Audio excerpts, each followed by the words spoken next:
இந்த கழுதையை கூட்டிட்டு போறது வர்றது ஒரு நாள் என்ன பண்ணாரு, சிரிச்சுட்டார். கழுதையை கூட்டி வெளியே போக சிரிச்சுட்டார்.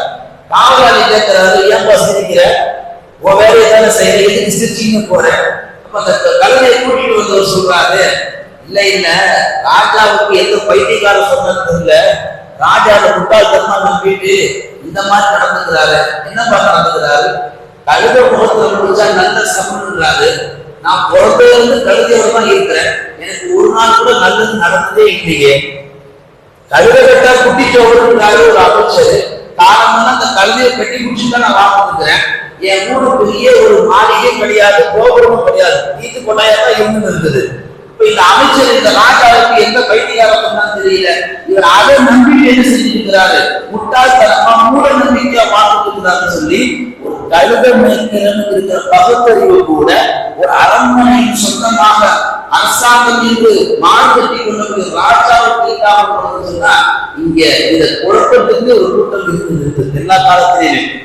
அதாவது அல்லாஹ் குர்ஆன்ல கேட்பான், அஃபலா யததப்பருன் குர்ஆன், குர்ஆனை சிந்திப்பவர்கள் உங்களிலே யாரும் இல்லையா, குர்ஆனை ஆராய வேண்டாமா, குர்ஆனை படிக்க வேண்டாம் என்று அல்லாஹ் கேட்கிறார். நான் எத்தனையோ பயான்களை சொல்ல ஞாபகம் உண்டு.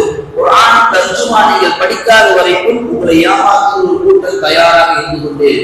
குர்ஆன் தர்ஜுமா படிங்க, குர்ஆன் தர்ஜுமா படிக்க படிக்க ஈமான் வலுப்பெறும். இஸ்லாமில் எது சரி எது தப்பு என்று புரிய வரும். குர்ஆனை தொடாமல் அதை படிக்காமல் வெறுமனே ஒரு முஸ்லிம்களாக வாழ்ந்துட்டு போனோம்னா நம்மளை எல்லாருமே ஏமாற்றத்துக்கு தயாராக இருந்து கொண்டுதான் இருக்கிறார்கள். எத்தனை பேர் வீடுகளில் எவ்வளவு மார்க்கத்துக்கு புறமான செயல்பாடுகள் நடந்து கொண்டிருக்கு. ஒண்ணு ரெண்டா எத்தனை புறமான விஷயங்கள்.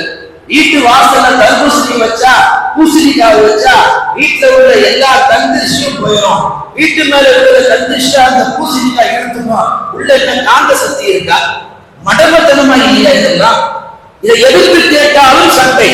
நல்லடியார்களே, எத்தனையோ வீட்டு வாசல்களில் படிகார கற்களை கொண்டு வந்திருப்பாங்க. கோடி கணக்கில் வீட்டை கட்டிட்டு எங்க தெருமுனையில இருக்கிற கல்லை கொண்டாந்து வாசலை கட்டிட்டு எல்லாமே என்ன செஞ்சிடும், வீட்டுல கந்திரிச்சு இந்த படிகார கல் அப்படியே இழுக்கும். அது எப்படி இழுக்கும்?